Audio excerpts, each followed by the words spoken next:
Hey there and good afternoon. This is Trader Tim from eminimind.com. Today is June 4th, 2018, doing a market analysis video to kick off our week. Today we had a pretty tight neutral day and gapping up. You can see here on the daily chart,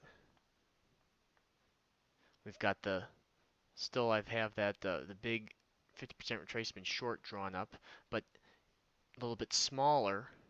You can see this long from last week lows to highs on the 30th that pull back on Thursday, and then Friday's gap up, and then today's gap up, stopping right at the negative 23% target of this tiny little long, and then this bigger level, the 61.8 of the larger short. So let me pull out once more so you can see that. Larger short setup here. Um, Lining up the negative 23% target, that 61.8 is a 27.52.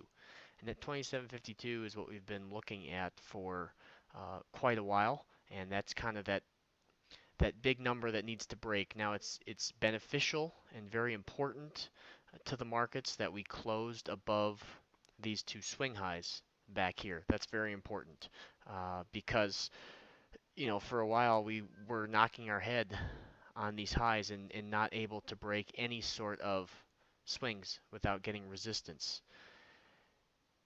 Now, if we break 27.52s tomorrow, it's possible that we'll get some selling after that or upon a break. Maybe we gap up and then sell off. You know, just drawing the next retracement here, taking the low at the entry from this previous long to today's high, that gives us a 27.2450. Now if I pull up the market profile, we see we have this is today's profile. Very tight, the entire day encompassing the first 30-minute range. Very kind of balanced and neutral on the day, very tight value area. So it should be pretty easy for us tomorrow to break out of today's price action. If we stay within this range tomorrow, then I would not want to be very active. We have a gap up from this morning, so that gap fill from Friday's close is below us. And then if we go one more day, Thursday, that gap up, this is all the unfilled trade that hasn't occurred since the gap, and that close from Thursday is all the way down at 27.0550s. So there's unfilled gaps not too far below us that could act as kind of that magnet to pull us back down. Again, 27.2450s is the first 50% retracement long, and then its target is beyond the 27.52s. Now we've got some momentum, even though today was a very tight, fairly neutral day because we gapped up. That's why you're seeing a little bit more excitement and meaning on today. If it was just an inside day, very tight range, it may not have much meaning. Kind of like back here on the Friday before our 3-day weekend. It was actually Monday that we got or Tuesday rather, that we broke down and had some swing lows taken out. Now, I talk about swing highs and swing lows quite a bit, and one thing I wanted to highlight on what I thought would be helpful on a daily chart. If we go to some individual stocks and you see a stock like Google's been moving pretty sideways for the last 6 months or so. Um, Amazon, trending much more neatly. Same with Netflix, very nice strong trend. And Home Depot's another one that I've been pretty active in. Now, what I like to do, and what's really helpful if you are swing trading and you're trailing your stop, let's say you're getting long above a break of highs, or you're getting long above the break of the highest price in a pullback. regardless of where you're entering, let's say you're long from 177.50s, so right down here in this area, and you get a breakout. The market moves above its swing high. You really have two options. You can aggressively trail your stop underneath the candle's low, and then the next day makes a new high, and then once that candle closes, you can move your stop up underneath that current day's low. Next day makes a new high and closes, move your stop up again, and then you'd be taken out here as we break the low price of the highest bar in this little bounce. It's a pretty aggressive trail stop, but it's a good way to get into a trade and ride it and lock in profit quickly along the way. What I like to do is kind of a combination, a portion of the position aggressively trailing, but then, the meat of the position, what I like to do is wait for the market to pull back and make a new high. So let's pretend that we're back here and the market starts to pull back, and as we make a new high, then it's okay to move your stop from underneath the previous swing low up underneath the current swing low. And so as the market pulls back again, rather than just aggressively tightening your stop on the way up, let the market break its previous swing high. So as we move again to the right, notice how we kind of bounced a little bit, didn't break the swing high here, and we rolled over and dipped a little bit lower.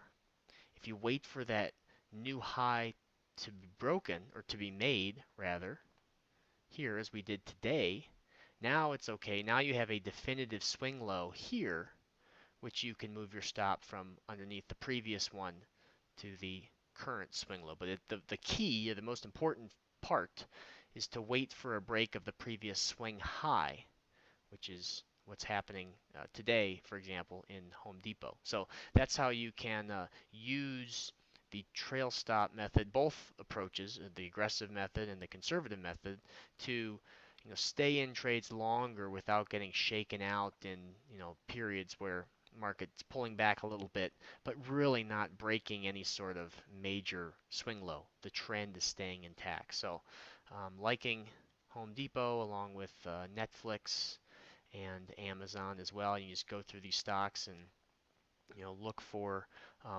strong stocks to pull back, get in on a pullback, and then just start trailing your stop. And so that same approach can be used intraday when we are day trading.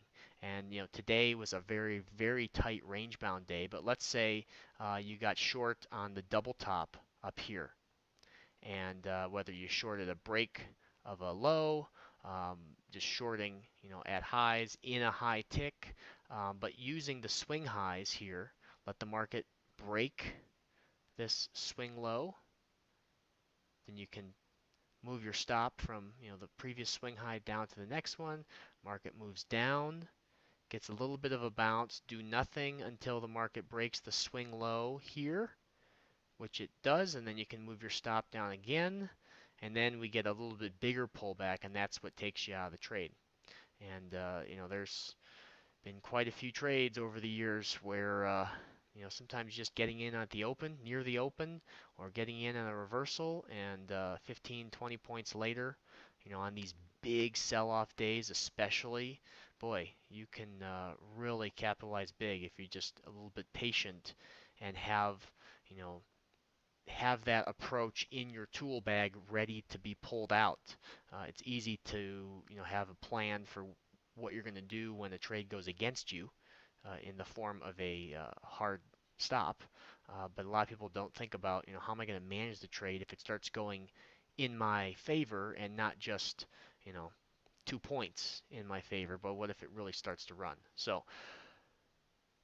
looking for a little bit more of a push higher this week, but again, I've got the next long drawn up. So if we pull back to 27.25s here, maybe that will be the kicker to push us up. We've got a couple of gaps they're unfilled below us, but very, very close to this 27.52, and that will be, if we can break and get some momentum with it, then whether it's on the initial break or if we let's say we gap up to 27.52 and then sell off, pull back to 27.25s and then get the bounce. Once we enter above that into the, what's more or less open space up here, then we should be clear sailing up to these all-time highs. And if we look at like the Russell, already there, NASDAQ, just about there. So we've got momentum, and this is the time. And so keep your eye out. We talk about being patient on the crappy weeks and just getting through without doing damage to yourself. Well, this could be one of those weeks where we want to be actively trading in the markets and you know be given a lot of good setups. So tomorrow morning, live trading session. You can check that out, emoneymind.com/VIP. I hope you all have a great week, and we will talk to you soon.